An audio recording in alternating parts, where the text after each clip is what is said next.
Hindi mo pa nakuha. Wala pa nga. Dapat ano mo, checkin mo sa post office mo, baka nandun na yung child tax mo. Hindi, sa kanila nakapost. Nag-check ako nung nakal. Wala naman ako nabibigay. 5,000 ba yun, dollars? Ano, mahirap sabihin dyan. Puta na mayayari tayo dyan. Ano dyan? Lucky bro. Lucky ah. Jackpot. Makamaan tayo dyan. Department of Public Works tayo dyan. Jackpot ka na naman bro. Maganda talagang may anak ano. Di bali, next year magkakanak din ako. Di ba? Dito na ba kayong water heater dito? Oo, 4 gallon. 20 gallon? 4 gallon lang. 4 gallon? Magkano 4 gallon? 300 lang. Puto talaga.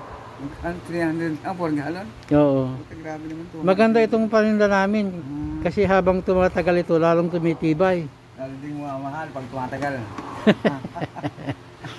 O, shout out ka na. Ayun na, Angel. Then you gonna take out the $100 year 2026? Pretty soon. 2027. Pretty soon. That one already termite. Ganon. Yeah, check. You check it. Pag nakuha mo yung child tax mo, $100. See? bibili ka ng ano, pagkain. McDonald ba? How can I buy? I always borrow. You spend your $100. That one is wrong. Jackpot.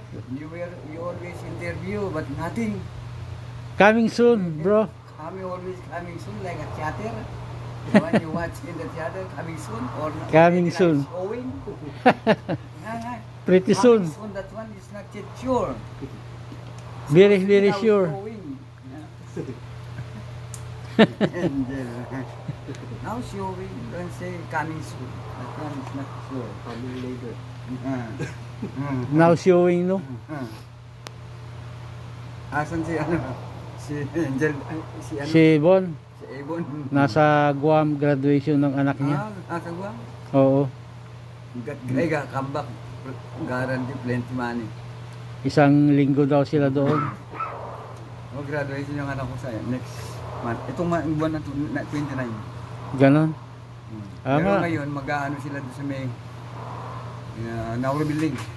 doon sila. Dahil nakapasa sa exam sa Information Technology. Adi maganda. Parang bibigyan na naman certification.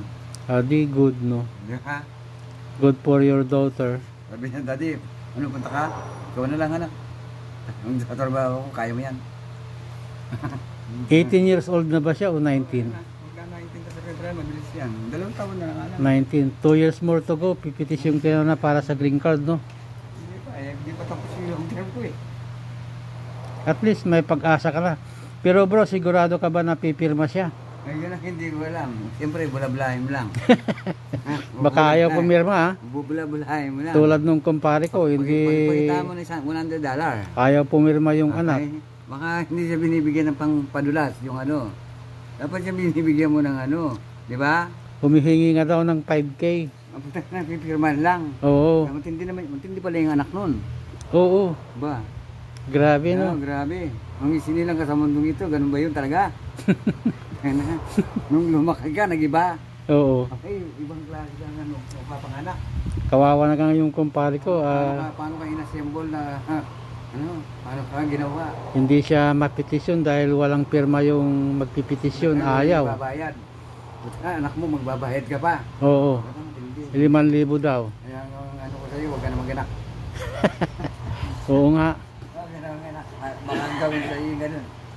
Eh paano yung naipon mo 3,000 lang? Abunado ka pa. Kulang ano. Mangungutang ka pa ngayon ng 2,000. Para mapirmahan lang. Oo nga. Tayo dyan, Angel. Grabe, no? Mahirap yun, Angel. Huwag mo na mag-asawa. Ayaw mo mag-anak. Oo. Huwag mo na mag-anak, Angel. Delikado yung 5,000 mo dyan. O, shout out na. Okay, shout out na.